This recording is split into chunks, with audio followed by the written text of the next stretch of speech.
Publish News TV entrevista hoje alguém que promove a escuta nesse mundo que pouco escuta.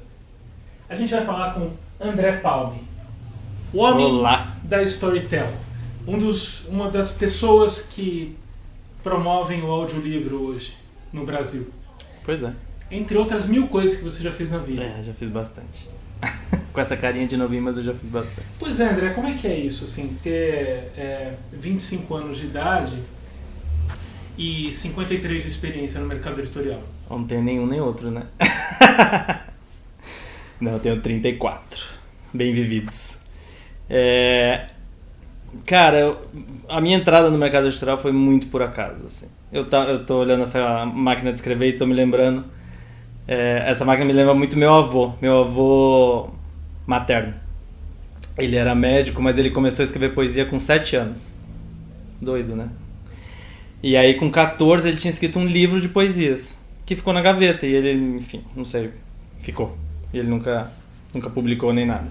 E fez faculdade de medicina, virou neurologista e tal, e quando ele fez 70 anos, acho que foi 70 anos, a minha avó resolveu juntar essas poesias, porque estavam lá guardadas numa caixinha dele. Tinha algumas que eram, inclusive, umas cartas que ele fez pra ela, quando eles se conheceram e tal. E a gente fez uma tiragem que, sei lá, devia ter uns 10 exemplares, 15, talvez. Chamava Luz e Sombra. E aí a primeira página era uma ilustração que ela queria que eu, como neto mais velho, fizesse. Então eu tinha na época, sei lá, 10 anos, 8 anos talvez. E aí eu lembro que ela foi desenhando muito comigo, minha avó desenhava super bem, e aí foi desenhando, e aí eu sou péssimo pra mentir. Se eu tivesse que trabalhar em alguma coisa que eu tivesse que mentir, eu ia ser muito mal sucedido. E aí eu não queria colocar o meu nome, porque eu falei, mas foi você que pintou, não fiz nada aqui e tal. E aí ela me fez pintar metade do negócio, que era uma ilustração dividida assim com preto e colorido, que era tipo luz e sombra, e me fez assinar a ilustração. E aí eu assinei. E eu tenho até hoje esse livro, é um livro capa dura, é um livro bem antigo assim, todo azul marinho, só escrito em dourado, assim, luz e sombra, o nome dele. E a primeira página é uma ilustração assinada por mim, então eu já tive minha carreira de ilustrador quando criança. Mas eu sempre brinco que eu acho que eu vim pra trabalhar com alguma coisa relacionada a livro, porque a minha mãe escreveu minha mãe é matemática, mas escreveu um livro infantil que foi publicado pela editora Santuário. O nome do seu avô? Horácio Canelas. Horácio Martins Canelas. E sua mãe? Yara Maria Canelas Palme. E minha mãe escreveu publicou um livro, e aí é um livro infantil, uma história curtinha.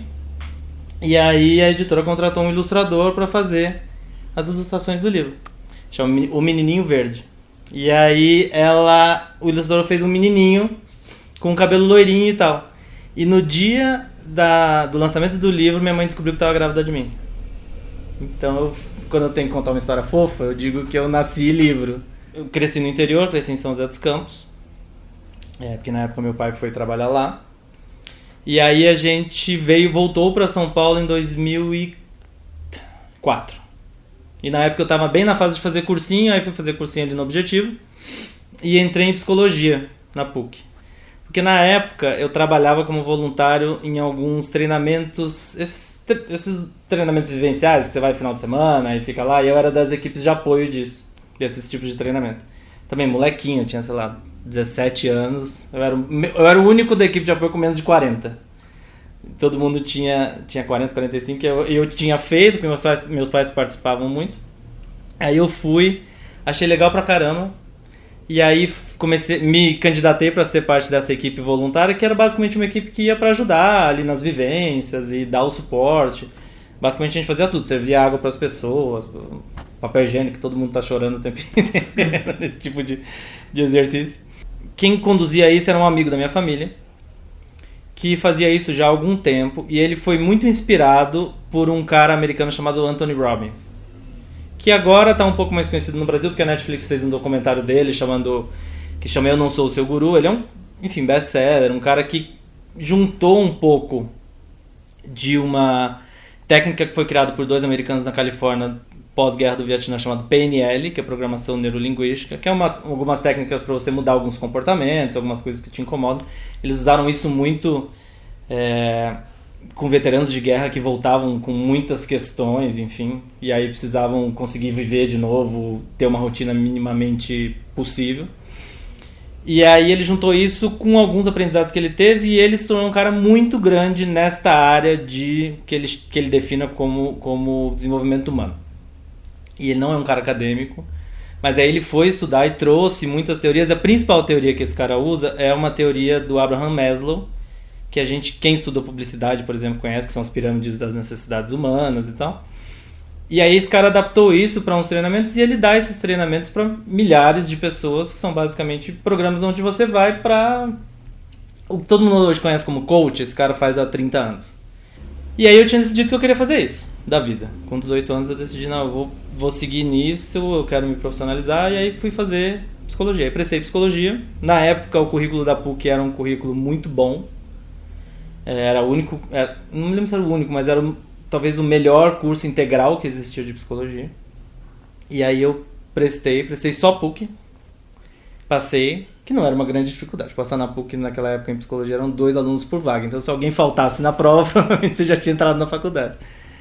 E aí comecei a fazer, e continuei fazendo esse trabalho voluntário, mas aí meu pai teve um problema com a empresa dele e a gente quebrou. Literalmente quebrou. E aí eu dei muito azar nesse... Assim, azar, mas no fundo eu acho que as coisas acontecem como tem que acontecer. Eu peguei, quando aconteceu esse lance financeiro, foi o primeiro ano que a PUC não deu bolsa. Então eu não consegui continuar.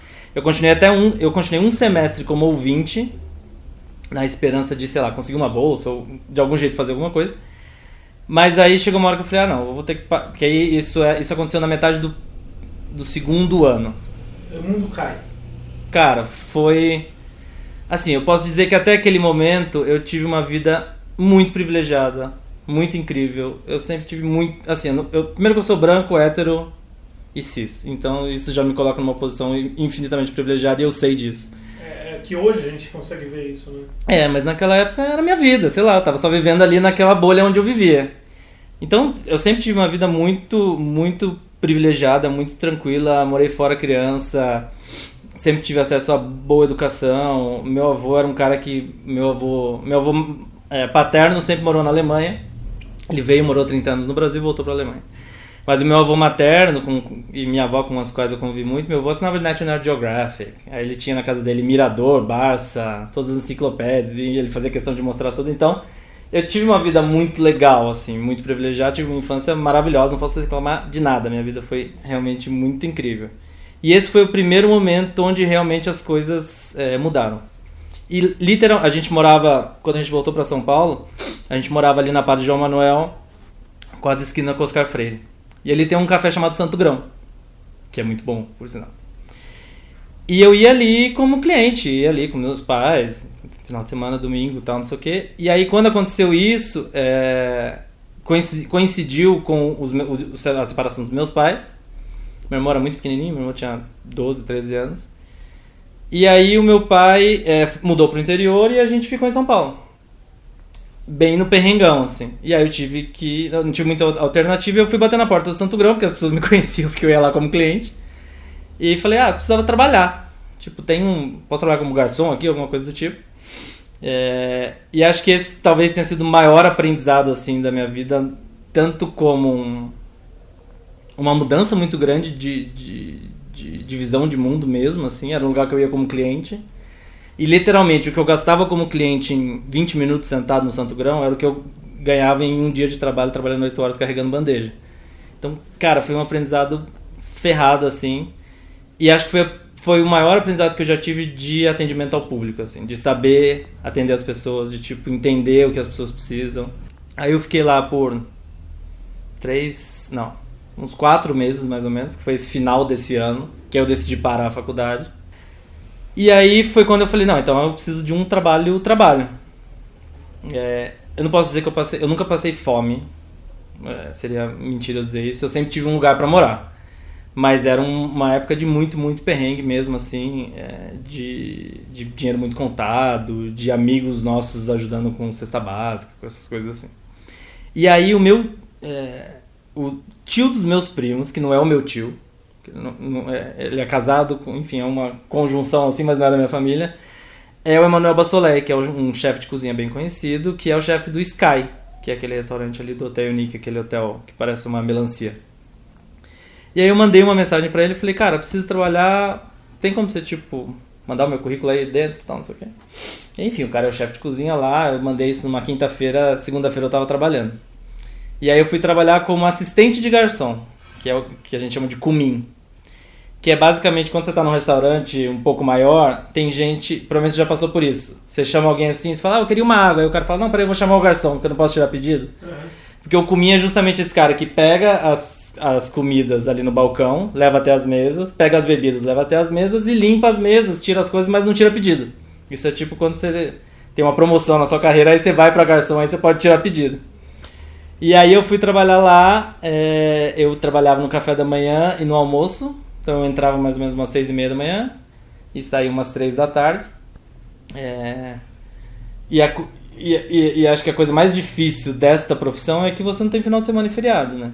Então você meio que perde a noção. Você literalmente perde um pouco a noção de dia da semana, assim. Que não faz muita diferença, assim. Um sábado é uma segunda-feira, às vezes uma terça-feira é um sábado, porque você tá folgando, mas tá todo mundo trabalhando. E aí foi bem na época, enfim, que meus amigos continuaram na faculdade, então eu tive amigos muito legais. Eu tive um amigo meu, o Gui, que estudou comigo, que me deu que tinha que trabalhar de tênis preto. E aí ele me deu um All-Star de couro preto pra eu trabalhar, porque eu não tinha grana pra comprar um tênis preto. E aí eu fiquei lá 6 meses, mais ou menos. E foi também uma experiência legal, porque era uma empresa super grande. Na época o Sky tinha, sei lá, 10 garçons ao mesmo tempo trabalhando assim. Em algum momento eu fui promovido para cuidar do room service, que eu era um dos poucos que falava um pouco de inglês. Na época eu falava pouco inglês, mas falava. E o room service era basicamente você repor os frigobars dos quartos, que eles chamavam de minibar, que até hoje eu não entendi porque chamava minibar, mas é o que a gente chama de frigobar. E aí eu tinha que atender os pedidos de room service. Então nessa eu entrei no quarto do Boy George, atendi o Marilyn Manson, Cristiano Ronaldo foi passar férias com os primos na suíte presidencial. Tinha umas coisas muito engraçadas, assim. Mas era um trabalho já um pouco mais legal, no sentido de que você não tinha... Era um trabalho menos braçal, porque o trabalho no salão é basicamente um trabalho braçal. De carregar bandeja, não sei o quê. E é curioso que eu fiquei com uma cisma de limpar a mesa. Então eu vou em restaurante e ao cabo de comer eu começo a colocar as coisas assim, já tirar da mesa, sabe? E nunca mais deixei de pagar 10%, porque eu sei que faz muita diferença no salário de quem trabalha em restaurante. E aí eu fiquei lá uns 6 meses mais ou menos, e quando eu tava no Santo Grão, teve um dia, um domingo, um almoço, e o almoço lá é sempre muito cheio. E aí, enfim, chegou um cara lá, porque também é outra coisa que quando a gente não trabalha em restaurante a gente não sabe. Normalmente o restaurante é dividido em praças, que a gente chama de praças. E aí cada praça tem um número X de mesas, então você é responsável por aquelas mesas. E aí naquele dia eu tava lá fora do Santo Grão, que era eu e mais um amigo meu. Era um domingo à tarde, e aí esse cara chegou e falou, olha, eu tenho 20 minutos pra almoçar, será que você consegue fazer com que o prato saia rápido, porque eu tenho uma reunião e tal, não sei o quê. Aí eu fiz como eu fazia com todo mundo, eu fui lá na cozinha, falei, cara, o cara tem 20 minutos, o que dá pra sair? E consegui atender o cara super bem, e ele ficou super feliz e tal. No final do almoço ele me deu um cartão de visita e falou, olha, eu tô sempre no Brasil, se você precisar de alguma coisa, de algum trabalho, se eu puder te ajudar de alguma maneira, me avisa. E eu fiquei com esse cartão.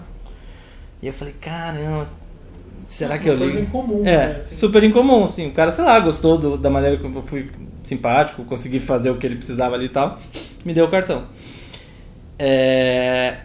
E aí, quando eu fui pro Sky, chegou um momento que eu falei, vou mandar um e-mail pra esse cara. Nunca tinha visto esse cara na minha vida, assim. É um belga. E aí eu mandei uma mensagem e falei, olha, eu tô trabalhando, mas se você quiser investir em algum projeto, se tiver, eu tenho algumas ideias e tal, não sei o que. Aí ele falou, me manda as ideias que você tem. E aí na época, o meu pai tinha uma conexão com o que a gente vê hoje no Google Maps, que são essas imagens todas de satélite. Elas em 2001, elas começaram a ser disponíveis pro mundo civil. Essas coisas que eu sei, que você não me pergunte como eu sei, mas eu fui me metendo em um monte de coisa. Em 2001, o Bill Clinton assinou um tratado chamado Tratado do Céu Aberto, o que permitiu que esses satélites, que já existem no mundo militar há muito tempo, passassem a ser disponibilizados para uso civil. E aí a gente começou a ver isso, mas a gente só foi ver isso no Google Maps lá para 2009, 10 mais ou menos. Que até era pesado no começo. Era super complicado e era caro. Se bem que assim, você podia, naquela época, depois de 2001, você podia, como André Argolo, entrar no site de uma dessas empresas que tinha um satélite com seu cartão de crédito e comprar uma imagem de qualquer lugar do mundo. Que era uma coisa totalmente... aquelas coisas das novas tecnologias que a gente nem imaginava. E aí o meu pai tinha uma conexão com uma empresa americana que na época fazia pegava essas imagens e fazia modelos 3D.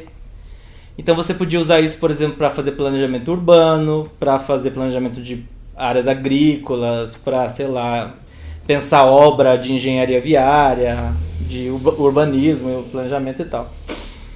Aí eu mandei essa ideia para esse cara, para esse belga, o nome dele é Frank.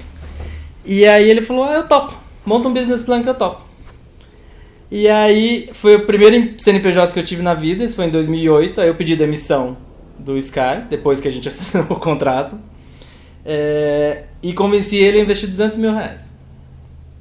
E a gente fez, foi uma empresa que a gente operou durante 2 anos e pouco, a gente fez um grande projeto de detecção, um negócio super complexo, detecção precoce de, assim, o Brasil é um dos grandes produtores de laranja no mundo. E aí surgiu em 2007, 2008, uma praga lá, um mosquito, que estava destruindo os laranjais, principalmente do estado de São Paulo, a região de Araras ali. E aí os caras, isso foi uma coisa muito do meu pai é engenheiro agrônomo e técnico e tal. E ele também, depois que deu esse lance todo da empresa quebrar e tal, ele também estava meio se reinventando. E a gente fez um projeto para uma multinacional suíça que era uma maneira de, usando essas imagens, detectar precocemente por infravermelho que essa planta já estava infectada, e aí você tirava esta planta e você salvava o pomar. E a gente fez um outro projeto também muito legal com o Sebrae, que era um projeto para juntar produtores de hortifruti com supermercados. Que tipo, a galera, sei lá, saiu um cara de Mogi das Cruzes e vinha entregar alface no Pão de Açúcar da Brigadeiro. Só que ele não sabia que, tipo, mais perto dele tinha um cara que precisava comprar alface também. E tipo, às vezes... E aí, hortifruti é uma coisa que o cara vai com o caminhão cheio e ele tem que voltar com o caminhão vazio, porque não dura, né? Estraga no mesmo dia, se não entregar. E a gente fez, era o Sebrae e a APAS, que é a Associação Paulista dos Supermercados. A gente fez um projeto para montar um mapa de logística de hortifruti principalmente na região metropolitana de São Paulo, porque esses caras de hortifruti estão muito em Mogi, aqui perto do cinturão da região metropolitana. E aí a gente fez esse projeto, também foi muito legal, apresentamos isso no Sebrae, blá, blá, blá, blá. Mas aí era uma tecnologia muito cara, então era difícil vender os projetos, demorava muito tempo para vender. E aí chegou uma hora que a gente decidiu parar, isso foi 2009. Aí a minha mãe tinha se mudado para Florianópolis e tinha se tornado sócia lá de alguns hotéis, de algumas coisas de turismo. Aí ela ofereceu, eu falei, tô parando, tal, não sei o que, porque não tá rolando. Aí ela me ofereceu pra vender os pacotes de viagem dos hotéis aqui em São Paulo. Aí eu fui pra uma coisa que não tinha nada a ver, que era outra coisa. Fiz isso por mais ou menos 1 ano e meio. Aí já era tipo 2010. Aí em 2010 o meu pai reencontrou um amigo dele de faculdade, um grande amigo, que é praticamente meu padrinho. E eles voltaram com um projeto parecido com aquele que a gente tinha, mas era uma coisa um pouco diferente, mas era voltado muito para o agronegócio, era para fazer um monitoramento do agronegócio brasileiro. E aí a gente fez alguns projetos e tal, não sei o quê. E aí, nesse meio tempo, o meu pai viajou para a Alemanha para visitar meu avô. Meu avô veio para o Brasil depois da guerra. Essa parte da história da família também basicamente meu avô foi pra guerra com 14 anos. Ele foi tirado da sala de aula e foi pra Segunda Guerra. E o meu bisavô, pai dele, era guarda florestal na Alemanha e também foi, os dois voltaram. E aí quando meu avô voltou da guerra, ele tinha 2 opções basicamente. Ele podia ir pra Suécia, que a minha família... Eu sou cidadão alemão, mas a minha família é originalmente da Suécia. Que foi uma coisa curiosa de depois de parar na Storytel. Ele podia ir pra lá, que tinha alguns parentes ainda, ou podia vir pro Brasil, que meu avô parou de estudar com 14 anos, mas ele se tornou um engenheiro mecânico, assim, muito fodão. De talento mesmo, assim, de... Por exemplo, você se lembra daquelas braçadeiras de mangueira, que você ia apertando ela ia fazendo assim? Meu avô que inventou aquilo. E meu avô tinha inventado uma coisa também muito doida. Meu avô sempre foi de inventar coisas, assim, na vida. Ele chamava de carteira de moeda. O que era? Imagina tipo um talão de cheque dobrado. Era uma carteirinha que você abria e aí tinha as canaletinhas para todas as moedas. E ele inventou um negócio de um jeito que quando você virava ao contrário ela não caía. E aí na Alemanha, que a galera usa muita moeda, na Europa de uma maneira geral moeda é uma coisa que as pessoas usam muito. Aqui no Brasil a gente meio despreza a moeda, acho que muito por conta, principalmente por conta da coisa da inflação, enfim. A gente não tem toda essa cultura de usar moeda. E aí ele inventou isso, vendeu lá pra tipo uma Lepostiche alemã, e os caras acoplaram isso numa carteira de couro. Então onde, por exemplo, a gente vem aquele espaço, hoje em dia não mais, mas que vinha o espaço do talão de cheque, vinha essa carteirinha, então você podia guardar essas moedas, era super boa de usar. Então. E aí a gente decidiu trazer pro Brasil. Aí foi uma outra aventura maluca também, porque eu fui conhecer a indústria do plástico, a indústria de injeção plástica, porque aí a gente trouxe isso pro Brasil, registrou a marca no INPI, abriu uma empresa para isso e teve que adaptar porque as canaletas eram para moedas de euro e a gente teve que adaptar para as moedas de real. Que a gente fez milhões de testes porque no começo a moeda caía, depois a moeda não entrava, não sei o que.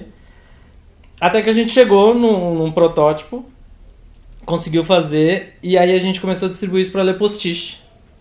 E aí a gente mandava umas caixinhas, chamava de Giratroca. Isso já era 2012 para 13, mais ou menos. E aí, eu tinha conhecido, já não me lembro em que contexto, o Reinaldo Domingos, que é o fundador da Tsop, que é uma editora de educação financeira. E aí... Aí é que eu conheci você. Foi aí que eu entrei no mercado. Antes disso. Quando a gente montou essa empresa, uma empresa de brindes de São Paulo me procurou a gente para vender. Porque eles vendiam brindes para empresas, brindes personalizados para empresas. E aí a gente fez uma parceria e aí eu me tornei sócio dessa empresa. Aí eu virei sócio de uma empresa de brinde. E o foco deles era principalmente brinde alimentício. Então eu vendia água personalizada, essas águas com rótulo personalizado, e bala. Essas balinhas que você vê que tem tipo marca e tal, não sei o que.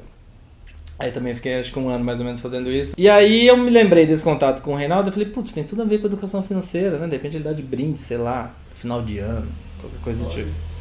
E aí marquei uma reunião com ele. E aí ele me recebeu, tá? Óbvio que ele nem me lembrava quem eu era. Eu conheci ele numa palestra, não me lembro exatamente em que contexto, mas tinha a ver com aquela época lá dos treinamentos, porque ele tinha uma coisa meio de... Eu me lembro. Eu conheci ele através de um contato, porque ele queria na época montar uma plataforma de coach de educação financeira. Que essa coisa do coach estava começando a aparecer. E aí eu conheci ele porque, enfim, com essa conversa, mas acabou não andando, a gente não avançou com isso. Aí marquei uma reunião com ele, ele me recebeu, mostrei, ele falou, legal, tal, não sei o que, papapá. E aí era um momento que eu já não estava mais querendo cuidar dessa coisa do brinde e tal, porque, não sei, não tinha muito a ver comigo e tal.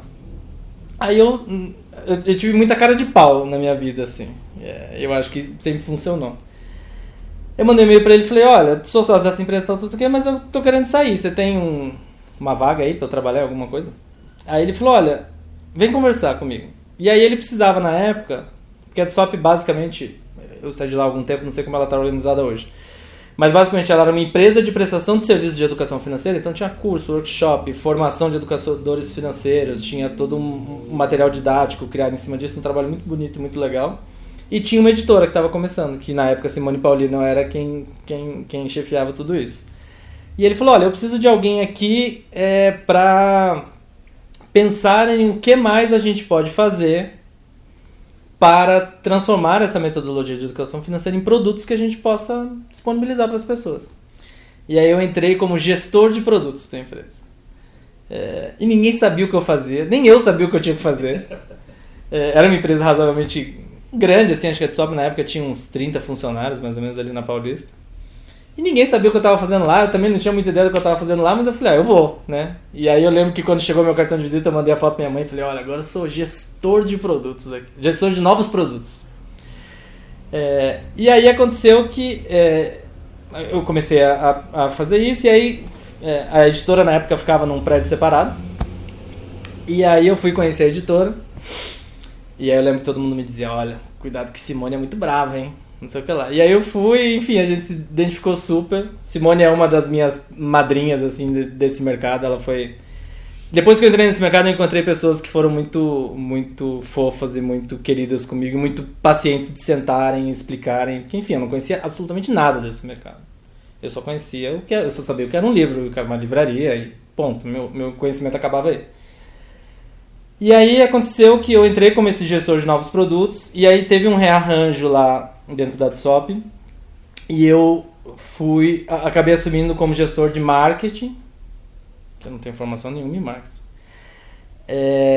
Mas eu acho que sempre foi uma junção de cara de pau com não sei se coragem é a palavra certa, mas não, tipo, vamos lá, vamos fazer. Você não tem medo de trabalho nenhum. Não tenho medo nenhum. Dá pra ver nessa trajetória, até aí nessa trajetória, você pega qualquer coisa pra fazer. Eu pego qualquer coisa pra fazer. Eu acho que, aliás, isso me fascina muito, de ir pra coisa... Acho que tem muito a ver com essa curiosidade que eu sempre tive, de tipo, beleza, então vamos numa coisa que eu não tenho a menor ideia do que é? Legal, vamos.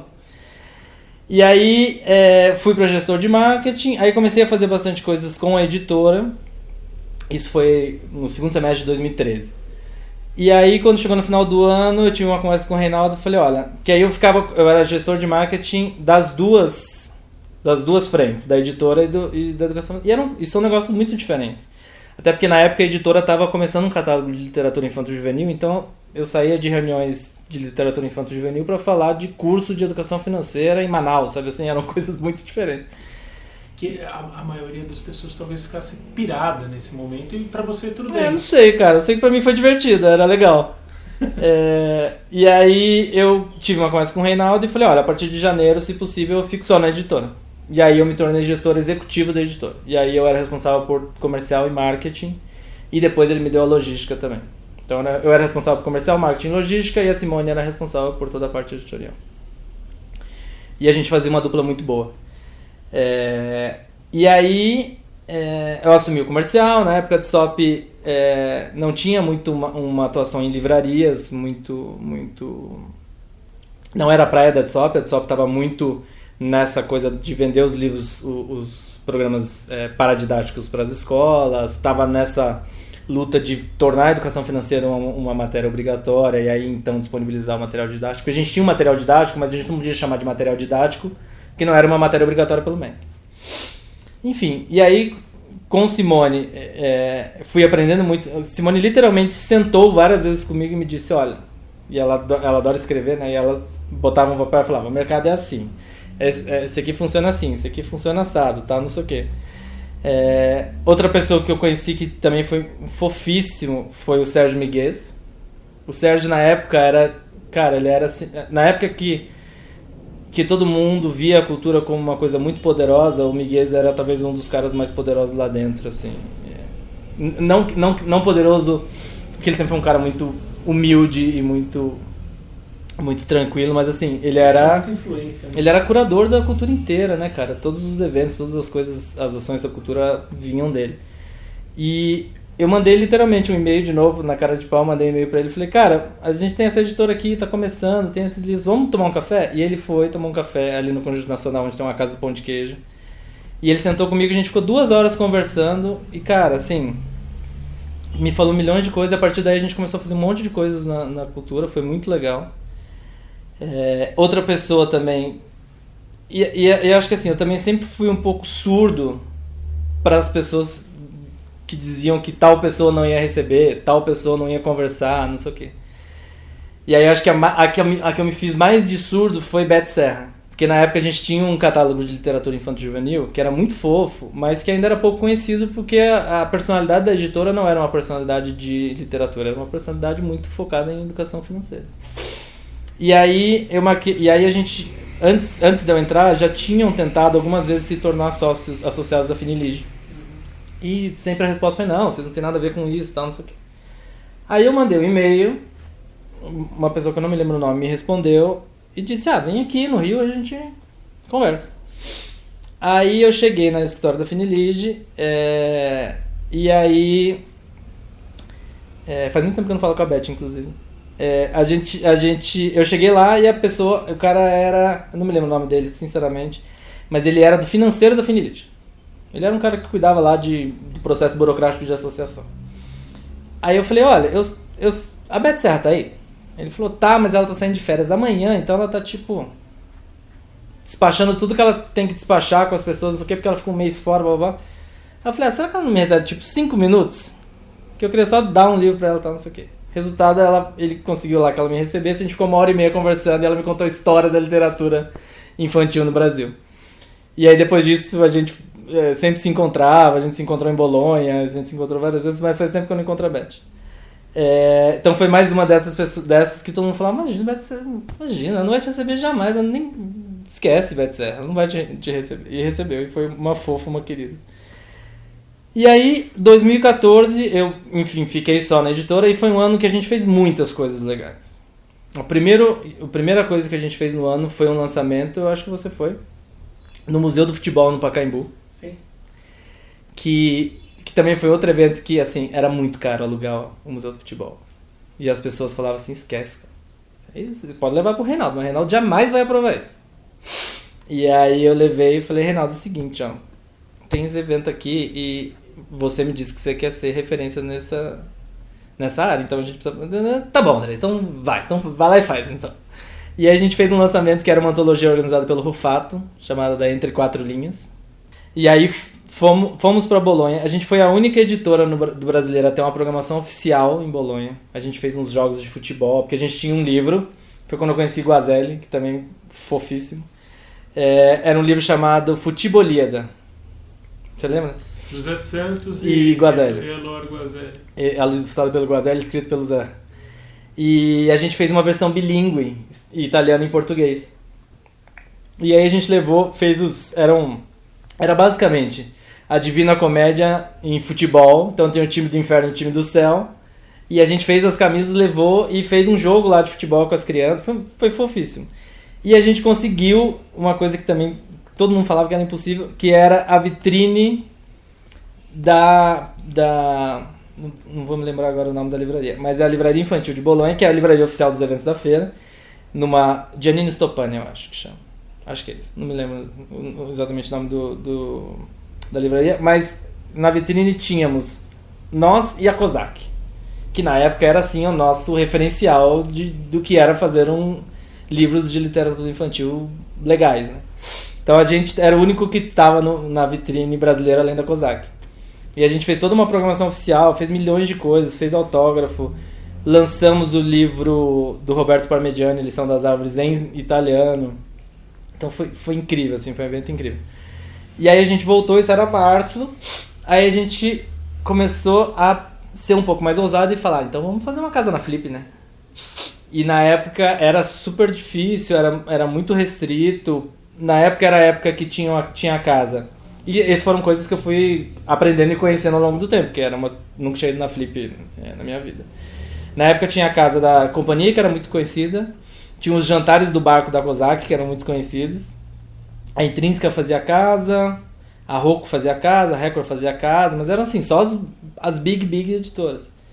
E aí também, de novo, batemos na porta da Casa Azul, falamos, a gente é uma editora, quer fazer, eles ajudaram a gente. A gente fez uma casa, acho que você teve lá também.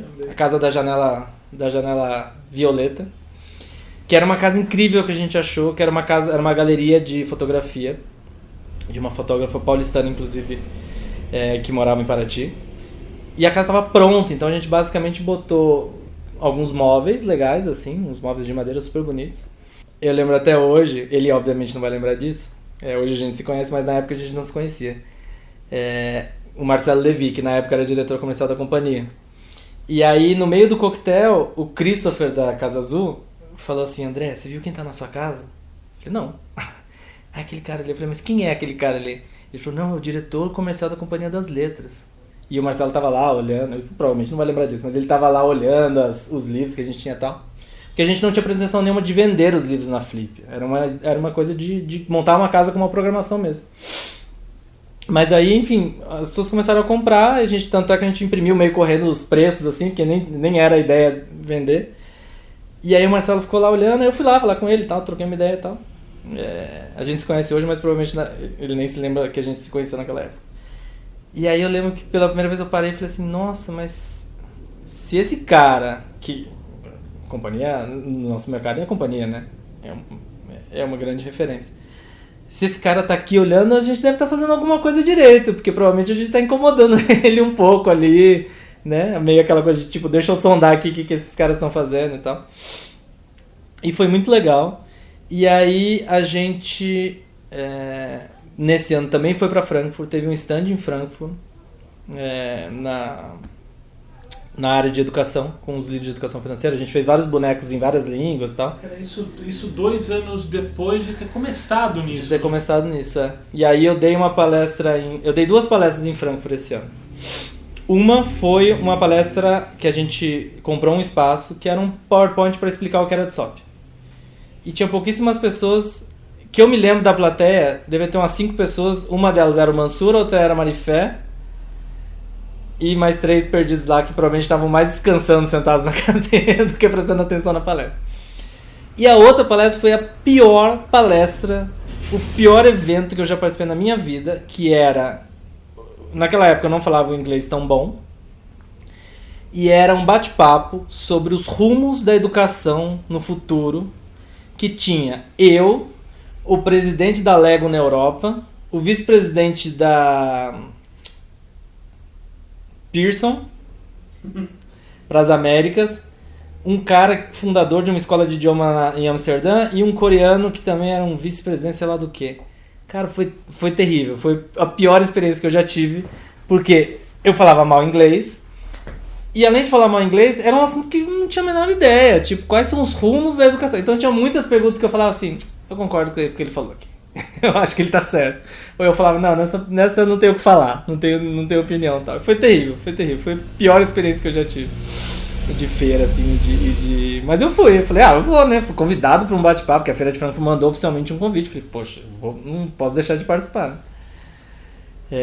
E aí a gente fez essa Feira de Frankfurt, também a gente estava no stand do Brasil, e também foi super legal e tal.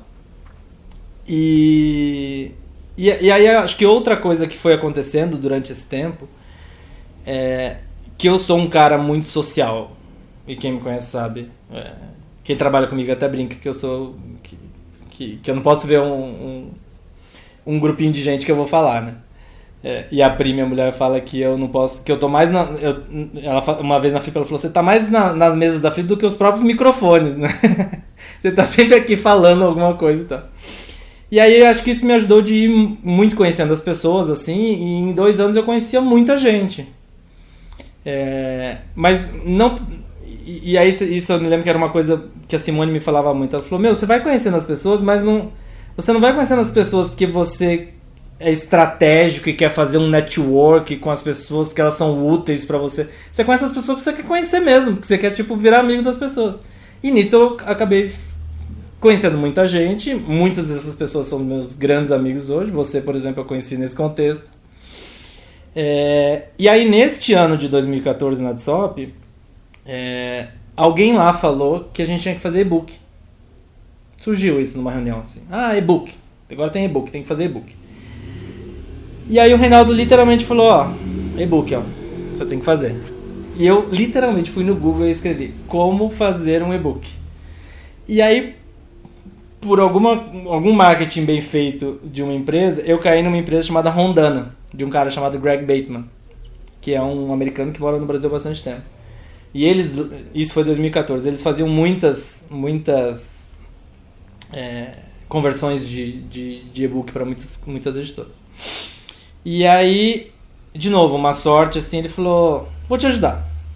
E aí ele me apresentou para todas as pessoas de todas as lojas, na época eram a Apple, o Google, a Amazon e a Kobo, principalmente, e a Saraiva. E a Livraria Cultura estava junto com a Kobo. E aí eu conheci todas essas pessoas. E aí a gente começou a fazer, e aí a gente fez de uma vez só 50 e-books da DSOP, porque a DSOP já tinha bastante livro, mas não tinha nada de e-book. Começamos a fazer, fizemos um monte de ações super legais. Teve uma ação que eu me lembro muito, que na época a Apple estava trocando o sistema operacional, aquelas atualizações que ela faz. E aí o aplicativo de e-book ia se tornar nativo, ou seja, se você comprasse um iPhone ou um iPad, ou quando você atualizasse, a hora que você religasse o telefone, ele ia aparecer lá. Então era uma coisa nova para as pessoas, porque até então você tinha que baixar, você tinha que ir lá e baixar.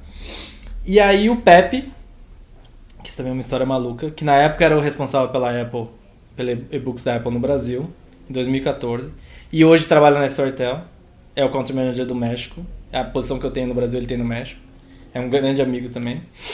Country Manager é quase presidente da República. Não é bonito? Eu acho bonito, é tipo o zelador do país, né? Eu vejo mais presidente. Não este, mudando de assunto. Voltando ao assunto.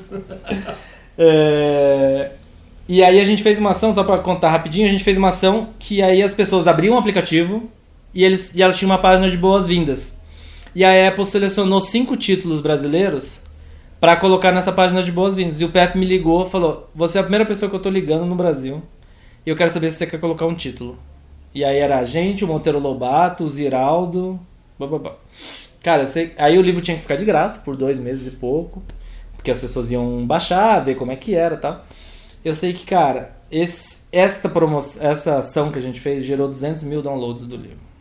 Foi um negócio bizarro. Terapia Financeira do Reinaldo. Foi uma ação maluca, assim. Enfim, e aí comecei a gostar dessa coisa do e-book, audiobook ainda... A Adsop tinha um audiobook do Terapia Financeira em CD, naquela época que os audiobooks eram feitos em CD. Mas acabou que nem sei onde isso foi parar. E aí basicamente a gente falava de e-book. E aí eu tava entrando nesse mercado, eu falei, esse mercado é interessante, gostei. Eu sempre fui muito curioso e eu sempre gostei muito de conteúdo de uma maneira geral. E sempre gostei muito de tecnologia. E aí quando surgiu essa oportunidade do e-book, eu falei, é uma maneira de eu juntar essas duas coisas e trabalhar com isso. E aí eu lembro que na época eu fui muito racional de pensar assim, essa é uma coisa nova, não tem tanta gente ainda fazendo isso. Se eu quiser, por exemplo, ser um diretor de marketing, se o meu foco fosse um diretor de marketing de uma grande editora, por exemplo, já tem um monte de de pessoas na minha frente que já estão ocupando esse espaço. Mesma coisa no comercial. Agora, nessa coisa do digital, não tem tanta gente assim. De repente tem um espaço para fazer alguma coisa. E aí, quando eu fui para Frankfurt, isso ficou mais claro ainda para mim. Porque eu percebi que lá fora também já se falava mais disso. Porque no Brasil ainda se falava pouco, mas lá fora já se falava mais disso. E aí acabou que no final de 2014 eu saí da Adsop. E acabei indo para uma editora que era um amigo de infância do meu pai. Eles estudaram juntos aqui em São Paulo. E aí eu contando essa história, meu pai falou, tem um amigo que faz alguma coisa desse tipo aí. Com livro digital, alguma coisa, procura ele. Que é o Jerome. E aí eu fui fazer uma entrevista. E aí o Jerome falou, a gente tem aqui uma editora que tipo é mais uma ideia que a gente tem. Porque basicamente era uma empresa que produzia conteúdo para operadoras de celular. Todo tipo de conteúdo, assim, música, produzir e licenciava, né? E ele falou, tem essa editora aqui, a gente queria transformar ela em alguma coisa, tal, vem pra cá então e toca essa editora. E basicamente era realmente um projeto, não existia, que é o Fiel Carteiro, que eu fiquei em 2015, 2016. E aí, literalmente, eu comecei o ano, tipo, escrevendo o que a gente precisava, já tinha alguns livros publicados, enfim, a gente estruturou a editora não existia. E a gente estruturou os departamentos, realocou algumas pessoas, contratou algumas pessoas e tal. E aí foi quando eu comecei a militar muito pela leitura digital. Foi aí que eu as pessoas começaram a me identificar como uma pessoa ligada a esta área de leitura digital, de conteúdo digital, de e-books e tal. Acho que 2015 foi o ano que eu mais falei disso, foi quando eu comecei a escrever para o Publish News, foi quando eu comecei a colocar minhas ideias sobre o que eu imaginava desse mercado. Enfim, aí fiquei 2015, 2016, também a gente fez coisas muito legais no Fiel Carteiro. Aí por uma decisão do Jerome e da Márcia, que era o meu sócio, no primeiro ano eu era funcionário, no segundo ano eu me tornei sócio. E aí eles decidiram fechar, porque eles tinham um sonho de morar em Colônia de Sacramento, no Uruguai, que é um bom sonho. E aí fecharam a empresa e aí, obviamente eles me avisaram com a antecedência justa de que eles tinham decidido fechar. E aí eu falei, bom, e daí? O que eu vou fazer, né? Até então, até aí eu contei mais ou menos uns 3 ou 4 CNPJs que você... Acho que CNPJs dos quais eu fui sócio, hoje eu não tenho mais nenhum, mas eu já tive 4. Foram 4. 5. Foram 5. E aí, nessas coisas da vida, eu tinha conhecido o Bruno Mendes. A gente se conheceu no LinkedIn. O Bruno me adicionou por algum motivo. A gente começou a conversar. Aí a gente, um dia que ele estava em São Paulo, a gente foi tomar um café. Na época o Bruno, se não me engano, o Bruno ainda estava na Dark Side. E a gente começou a conversar, tal, não sei o que. Aí quando veio essa notícia de que a gente ia fechar, eu falei, Bru, você tá precisando aí de um sócio, de alguém pra trabalhar? Porque aí ele já tinha aberto o Coisa de Livreiro, mas o Coisa de Livreiro era basicamente o Bruno naquela época. Ele prestava serviços para algumas editoras e tal. Aí a gente conversou, aí decidimos que eu ia entrar como sócio no Coisa de Livreiro. Isso foi no final de 2016. Aí dia 6 de janeiro de 2017 eu fui pro Rio. E eu tava jantando com ele semana passada, até brinquei. Falei, você lembra? Que agora o Coisa de Livreiro é um império, né? Falei, você lembra que a gente lá sentado na nossa casa no Grajaú com 2 ventiladores que tava, sei lá, 45 graus no Rio de Janeiro. E ele tinha um quadro branco assim na casa dele e a gente fazendo os planos de quanto a gente tinha que faturar e não sei o que, quem que a gente ia ter de cliente, qual era o posicionamento da empresa. E aí a gente começou, eu e Bruno. E aí também foi incrível, assim, porque a gente muito rápido conseguiu muitas coisas. Foi muito legal. A gente fez uma dupla muito complementar, assim. Enfim, Bruno virou meu irmão de vida, assim, mas a gente trabalha muito bem junto. E aí, cara, assim, era o meio do ano, a gente já tinha 4 funcionários. E aí as coisas começaram a andar. E quando eu entrei, a gente tinha acabado de assinar um contrato para cuidar do Publish News também, do comercial do Publish News. Aí a gente começou a fazer outras coisas.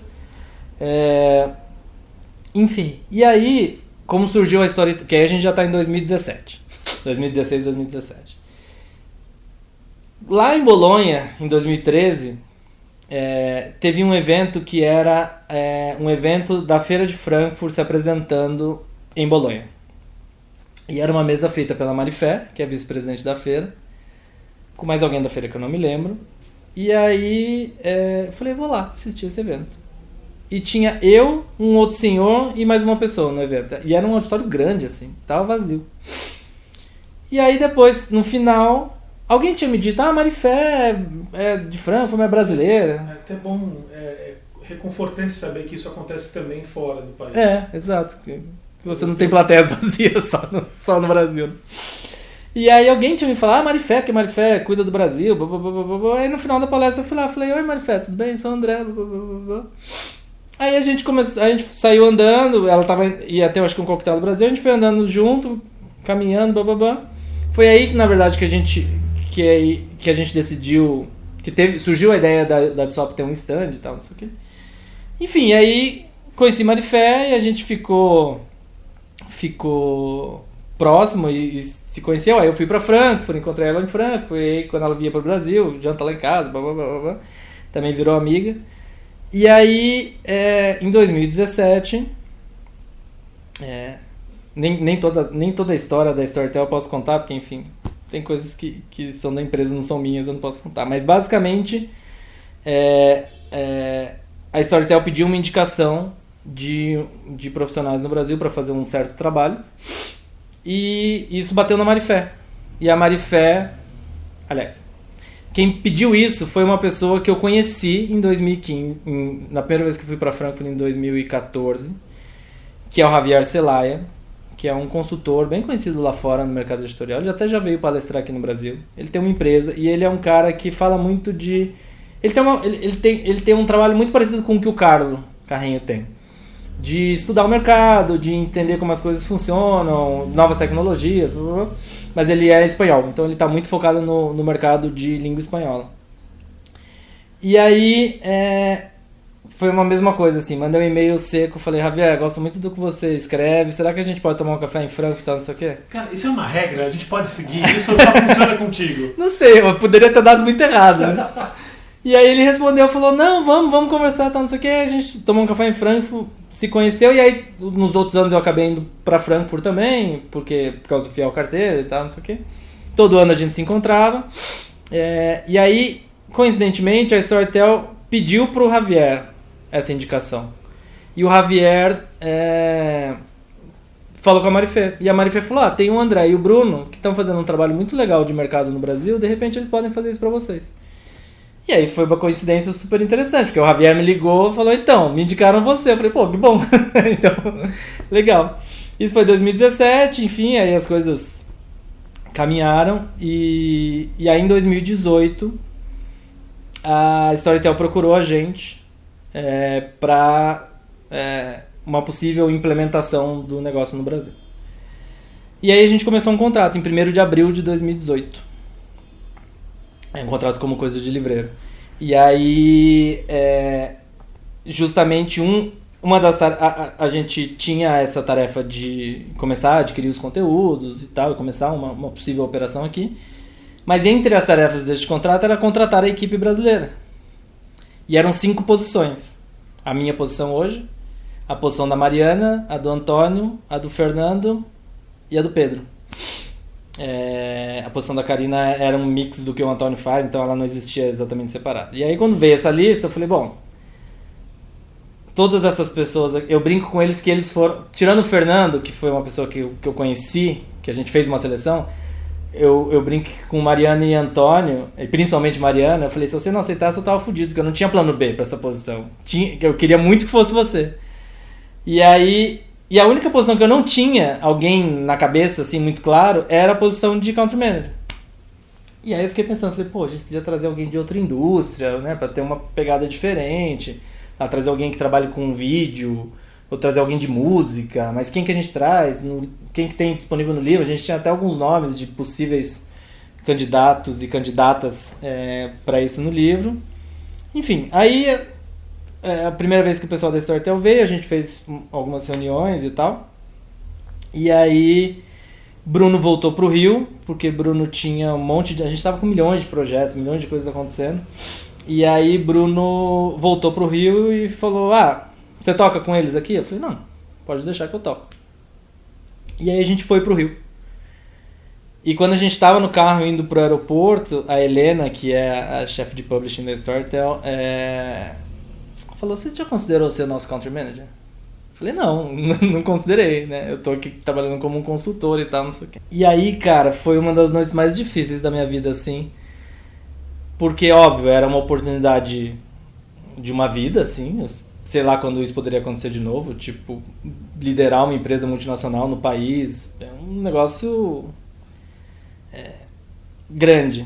Mas, ao mesmo tempo, o Coach Livreiro era meu projeto, assim, era uma coisa que eu construí junto com o Bruno e tal.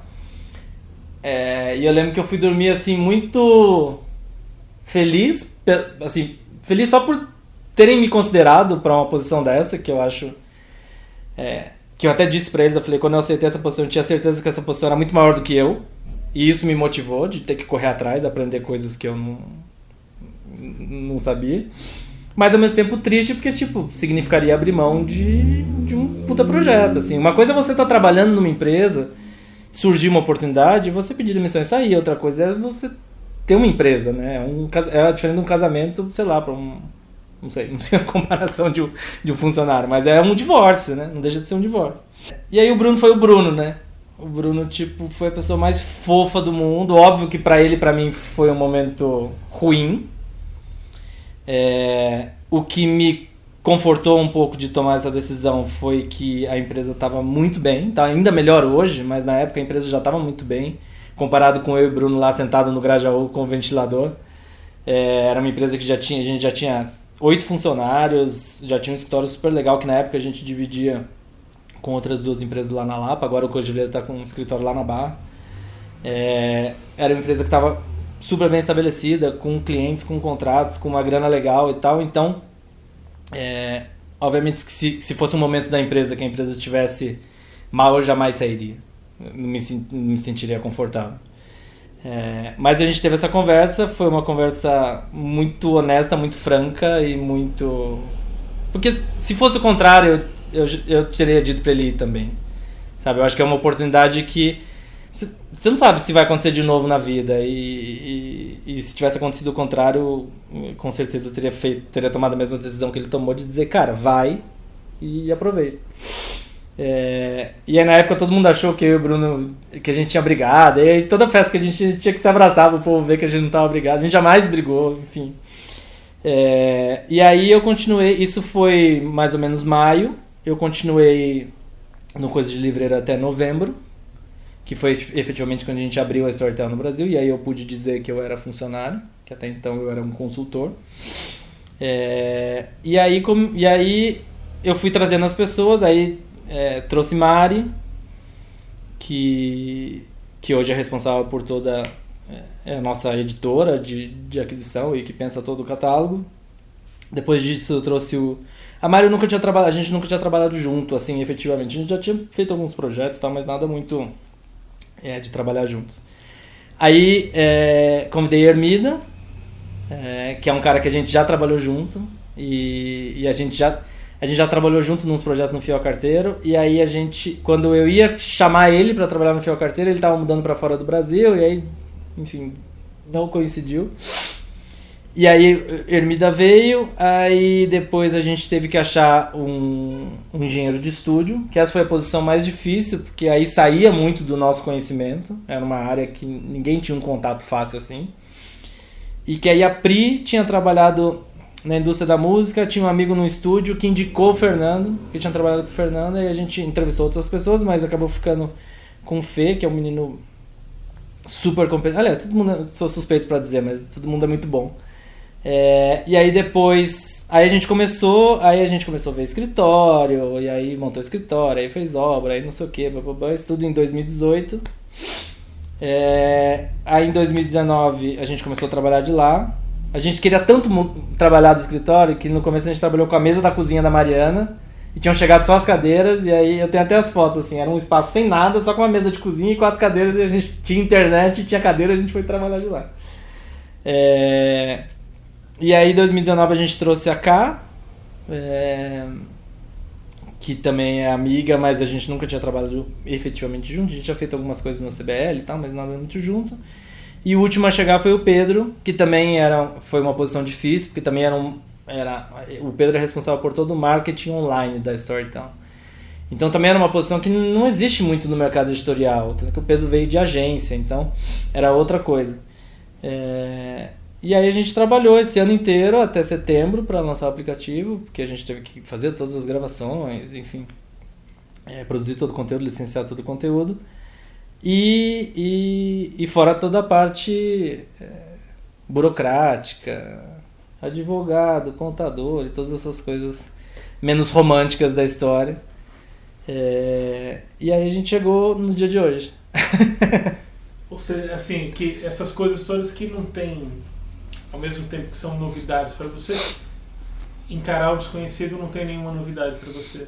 Não, cara, eu acho assim, construir coisas, se eu tivesse que me definir profissionalmente, eu sou um construtor de coisas, eu acho, de projetos ou de coisas. Como a gente disse antes da entrevista, eu não ia precisar fazer pergunta nenhuma. Eu fiz uma pergunta, na verdade, nessa entrevista toda. Porque eu acho que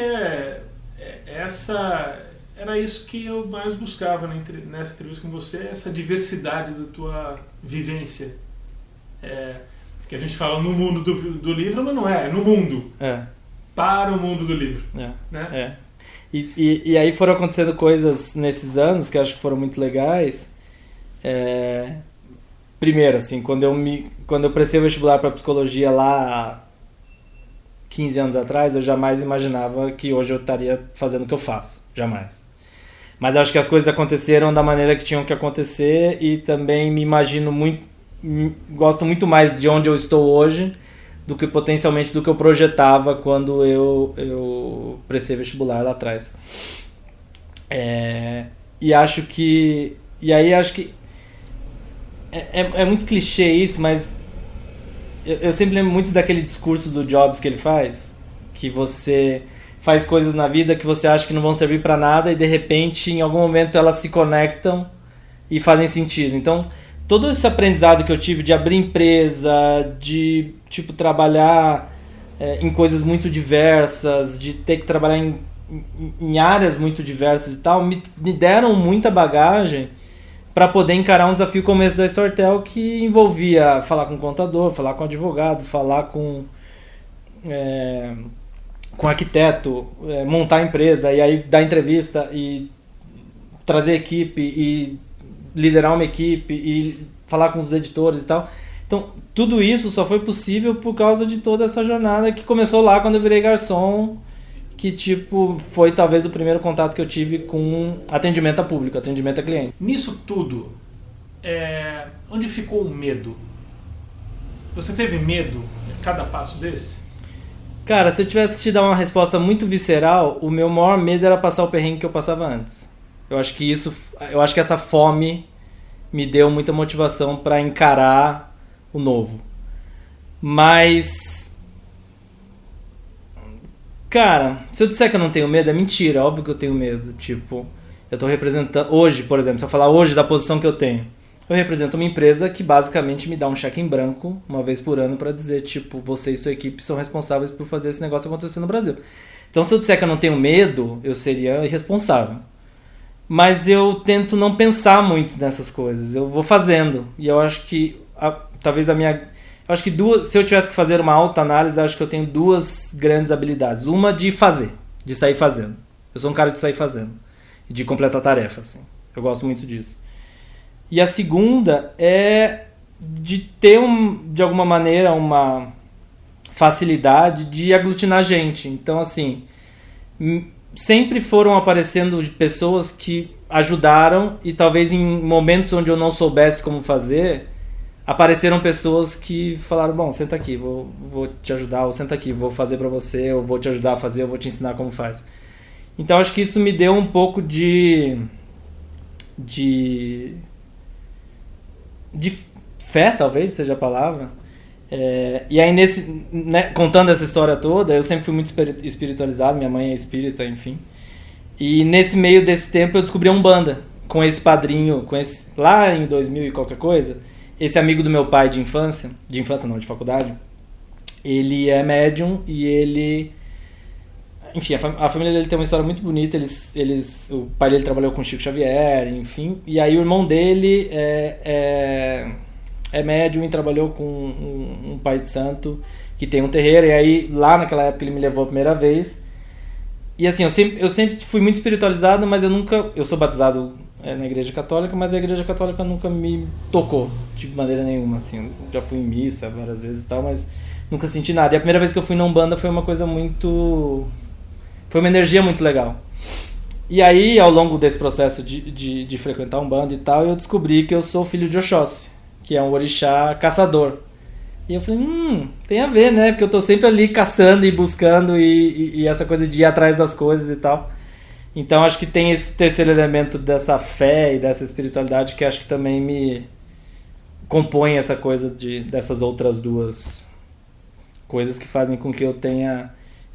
assim, mesmo quando eu não tenho muita certeza, eu tenho a fé de que eu vou fazer lá e assim... Ou eu vou conseguir, ou vai vir alguém que vai ajudar, enfim. Óbvio que, falando assim, parece que as coisas sempre dão certo. Muita coisa errada aconteceu nesse meio desse caminho.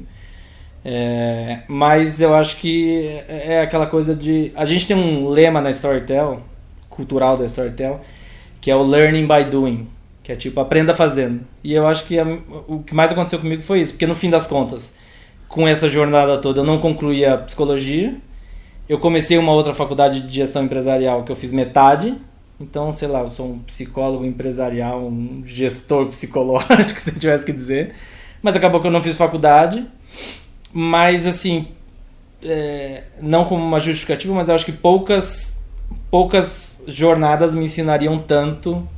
Talvez, dificilmente uma faculdade me ensinaria tanto quanto esse caminho que, à força e sem opção, eu trilhei. Museu de Tudo, você trouxe alguma coisa? Não era pra trazer? Eu aceito o seu sapato. Eu posso contar uma história de alguma tatuagem. Não serve, porque não serve, tem que deixar. Pele. Vai doer um pouco. Não, acho que não. Vai doer mais do que pra fazer. Olha, eu poderia ter trazido o menininho verde, que eu não trouxe. Pode ser, fica na promessa e eu vou pegar, então. Tá bom. Pode ser? Tá bom, pode ser. Então o Museu de Tudo está aqui atrás. Aliás, aquela bandeira da Suécia é uma coincidência feliz, porque na verdade eu roubei da mesa do Carlo, que era exatamente nessa sala. E é muito louco esse retorno, né? Porque é o que eu te falei lá no começo. A minha família, por parte de pai, é originalmente sueca. O nome Palme é sueco. Eu sou cidadão brasileiro e alemão, mas o nome é Palme. E aí, enfim, essas voltas que a vida dá, né? É muito curioso como depois de tudo isso eu fui parar numa empresa que tem a ver de alguma maneira com as origens da minha família. O lugar, pelo menos, não a empresa, mas o lugar. Então é curioso. Obrigado. Obrigado a você.